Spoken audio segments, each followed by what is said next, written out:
जय हिंद दोस्तों, वंदे मातरम। बरेली की कोर्ट ने उस मौलाना की जमानत अर्जी को ठोकर मार दी है जो खुद को मुस्लिम समुदाय का मसीहा बताता फिरता है, लेकिन दोस्तों असल में दंगों का मास्टरमाइंड साबित हो चुका है।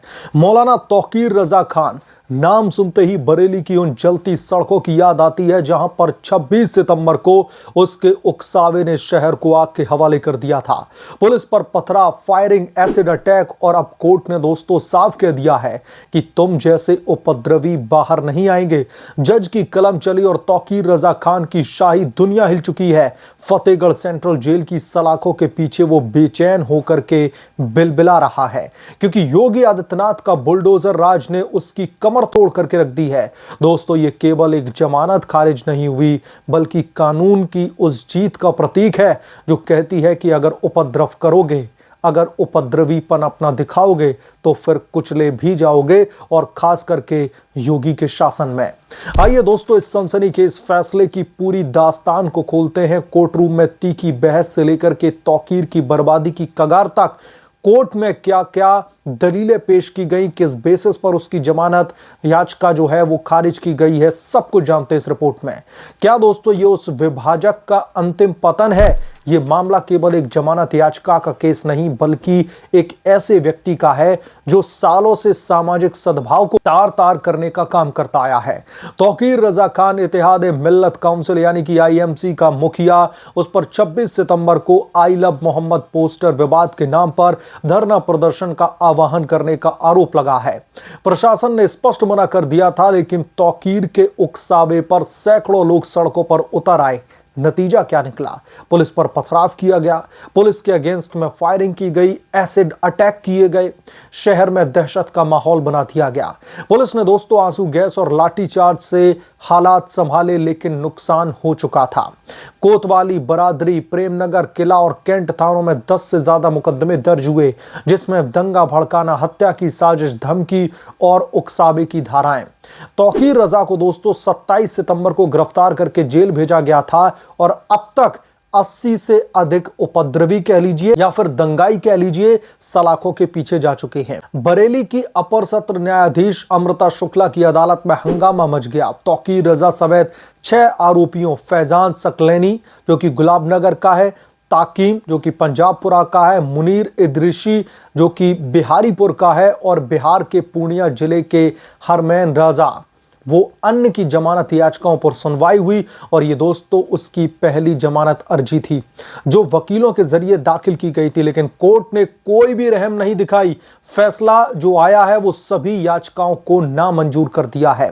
मौलाना तौकीर रजा के वकीलों ने दलीलें दी कि ये राजनीतिक प्रतिशोध है। उसका कहना था कि मौलाना ने केवल शांतिपूर्ण प्रदर्शन का आह्वान किया था और हिंसा की कोई भी प्रत्यक्ष भूमिका नहीं है। वकीलों ने तर्क दिया कि तौकीर रजा एक धार्मिक नेता है जिन्होंने समुदाय की भावनाओं को आवाज दी, ना कि हिंसा भड़काई। उसने पुराने केसों का हवाला देते हुए कहा कि बिना किसी ठोस सबूत के हिरासत जायज नहीं है और जमानत से किसी भी तरीके की जांच जो है प्रभावित नहीं होगी। लेकिन दोस्तों ये दलील कोर्ट में एक पल भी नहीं टिक सकी। अभियोजन पक्ष यानी कि सरकार की तरफ से जिला सहायक शासकीय अधिवक्ता दिगंबर पटेल और महेश पाठक की अगुवाई में मौलाना तौकीर को हिंसा का मास्टरमाइंड करार दिया। उन्होंने वीडियो सबूत पेश किए जहां पर तौकीर के वायरल वीडियो में धमकी भरे लहजे में सड़कों पर खून बहाने की बात कही गई थी और मौलाना तौकीर के वकील कह रहे हैं कि वो तो एक धार्मिक गुरु है, उसकी तो इस हिंसा में उसका कोई रोल ही नहीं है, वो तो एकदम से निर्दोष है। लेकिन ये सब कुछ क्या है? पुलिस का तर्क था कि तौकीर ने धारा 163 बीएनएस यानी कि सार्वजनिक शांति भंग लागू होने के बावजूद भी भीड़ जुटाई जिससे पुलिसकर्मी घायल हुए और शहर में तनाव बढ़ गया। एसआईटी की जांच जारी और तौकीर के बयान अभी भी दर्ज नहीं हुए हैं। यदि जमानत दोस्तों उसको मिली तो विवेचना प्रभावित होगी, ये सीधे तौर पर कोर्ट में सरकारी वकीलों ने दावा किया। कोर्ट ने टिप्पणी की कि जज अमृता शुक्ला ने स्पष्ट कहा कि आरोप गंभीर हैं, दंगा, साजिश, उकसावा, जमानत से सबूत के साथ में छेड़छाड़ का खतरा है। दोस्तों ये फैसला न केवल मौलाना तौकीर को झकझोर गया बल्कि उसके 5 साथियों को भी जेल की सलाखों से चिपकाए रखा। यह जमानत खारिज केवल कोर्ट का फैसला नहीं बल्कि मुख्यमंत्री योगी आदित्यनाथ के जीरो टॉलरेंस पॉलिसी की जीत है। योगी आदित्यनाथ की सरकार ने बरेली बवाल के बाद में तौकीर पर ऐसा शिकंजा कसा कि उसकी राजनीतिक महत्वाकांक्षा चूर चूर हो गई। गिरफ्तारी के बाद में बुलडोजर एक्शन चला। तौकीर के करीबियों के जो अवैध निर्माण है उनको पूरी तरीके से ध्वस्त कर दिया गया। जो पुराने तमाम जो केस हैं उनको रिवाइव किया गया। साल 2010 के बरेली दंगों का मामला, जहां पर हाई कोर्ट ने पहले ही उसकी जमानत याचिका खारिज कर रखी थी और 2019 की सीए और एनआरसी विरोध में रिमांड मांगी गई थी। ऊपर से 35 साल पुराने 5055 रुपए के कर्ज पर 28,346 रुपए का रिकवरी नोटिस। योगी का बुलडोजर जस्टिस तौकीर की कमर तोड़ रहा है। जहां पहले तौकीर भारतीय जनता पार्टी और समाजवादी पार्टी के बीच में बैलेंसिंग एक्ट करता था। साल 2010 में भाजपा नेताओं की मदद से जमानत तो सपा से टिकट, अब सत्ता की आंखों में खटक रहा है। दरअसल एनएसए यानी कि नेशनल सिक्योरिटी एक्ट की तलवार लटक रही है उसके ऊपर और फतेहगढ़ जेल से बाहर आने का रास्ता मुश्किल सा हो चुका है। दोस्तों, मौलाना तौकीर का आईएमसी जो कभी 20 सीटों पर लड़ा था, अब बिखराव की कगार पर खड़ा है। उसके करीबी अफजल बेग जैसे लोग सरेंडर कर चुके हैं। योगी शासन ने साफ संदेश दिया है कि उपद्रव बर्दाश्त नहीं किया जाएगा। मौलाना तौकीर रजा आला हजरत के वंशज, बरेलवी सुन्नी समुदाय के कथित नेता, लेकिन वास्तव में एक ऐसा व्यक्ति जो धर्म के नाम पर राजनीति का कड़वा जहर घोलता है। साल 2010 के बरेली दंगों से लेकर के 2019 के सीएए विरोध तक तौकीर का इतिहास दोस्तों उपद्रव पने का रहा है। आई लव मोहम्मद जैसे अभियानों को हथियार बना करके वो समुदायों को भड़काता है, लेकिन दोस्तों नतीजा क्या निकलता है? निर्दोषों की जानें चली जाती हैं, संपत्ति का नुकसान किया जाता है और समाज में वैमनस्य का माहौल बनता है। उसके वीडियो सड़कों पर खून बहाने की धमकी न केवल कानून का उल्लंघन है बल्कि शांति के दुश्मन। मौलाना तौकीर की दोस्तों ये लत कहां से आई? राजनीतिक महत्वाकांक्षा, आईएमसी बनाकर के वो वोट बैंक की राजनीति करता रहा। कभी समाजवादी पार्टी से गठजोड़ करता था, कभी बहुजन समाजवादी पार्टी के साथ में सौदेबाजी, लेकिन योगी आदित्यनाथ के युग में ये चालाकी पूरी तरीके से फेल हो चुकी है। आज वो जेल में बिलबिला रहा है, उसके करीबी बिखर रहे और संगठन बर्बादी की कगार पर है। 17 पुराने केसेस, बुलडोजर की मार, रिकवरी का बोझ, तौकीर की शाही जिंदगी अब सलाखों की सजा बन चुकी है। दोस्तों, ये व्यक्ति जो खुद को पैरोकार कहता है वास्तव में विभाजक है।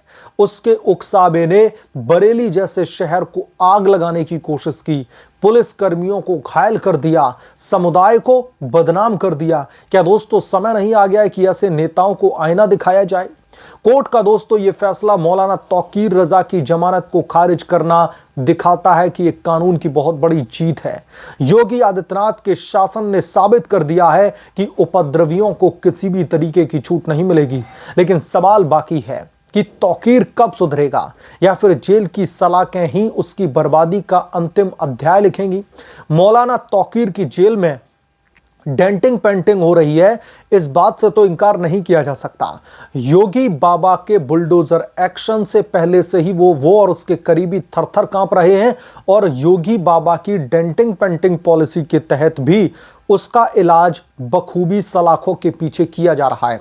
इसीलिए तो जमानत के लिए बिलबिला रहा है, इसीलिए तो बार बार कोर्ट में नाक रगड़ने के लिए मजबूर है और इसी वजह से उसको जो वकील हैं वो लंबी लंबी डींगे हाँक करके कोर्ट में विक्टिम कार्ड प्ले करके उसकी जमानत के लिए गुहार लगा रहे थे।